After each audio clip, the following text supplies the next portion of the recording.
Bahujan Samaj party आगामी चुनाव में आरक्षण और मायावती सरकार के कार्यों को प्रमुख चुनावी मुद्दा बनाएगी। इसके लिए दो अलग अलग बुकलेट्स भी छपवाकर तैयार की गई, जिन्हें पार्टी के कार्यकर्ता और पदाधिकारी जनता के बीच बांटेंगे। इस बुकलेट के माध्यम से बताया जाएगा कि किस प्रकार आरक्षण को समाप्त किया जा रहा है और मायावती सरकार ने कानून व्यवस्था और जनहित के लिए कौन से कार्य किए थे। हाल ही में सपा प्रमुख मायावती ने हरियाणा, महाराष्ट्र, जम्मू कश्मीर और दिल्ली विधानसभा चुनाव के साथ ही उत्तर प्रदेश में होने वाले उपचुनाव की तैयारियों की समीक्षा की थी। इस बैठक में उन्होंने अपनी 4 बार की सरकार के कार्यों को जनता के समक्ष प्रस्तुत करने के निर्देश दिए थे। उन्होंने कहा था कि उनकी सरकार ने जनहित और जन कल्याण के जो कार्य किए हैं, वो ऐसे उदाहरण हैं जिनके आधार पर बसपा चुनाव में आत्मविश्वास के साथ समर्थन मांग सकती है।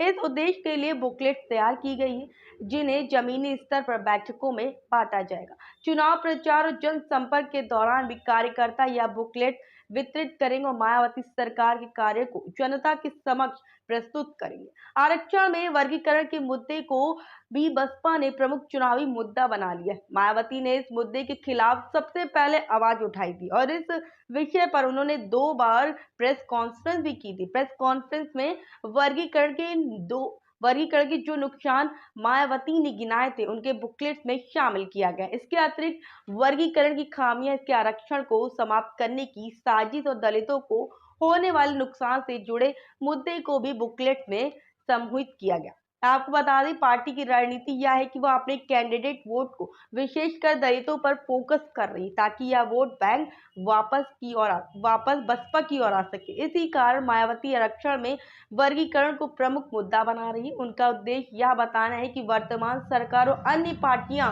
इस मुद्दे पर चुप क्यों है, जबकि बसपा ही दलितों की सच्ची हितैषी है। मायावती सरकार में कानून व्यवस्था के साथ ही ओबीसी और दलित समाज के गुरुओं की प्रतिमाएं और उनके नाम पर शहरों और संस्थाओं के नामकरण को भी प्रमुखता दी गई थी। इन्हीं कार्यों को याद दिलाने के लिए और दलितों व ओबीसी के मतदाताओं तक पहुंचाने के लिए बुकलेट छपवाए गए हैं और इसी के साथ वितरित भी किए जाएंगे। मायावती के इस कार्य से आप लोग क्या कहेंगे, कमेंट सेक्शन में जरूर बताइए। तब तक के लिए बने रहे हमारे साथ और देखते रहे लखनऊ सुपरफास्ट।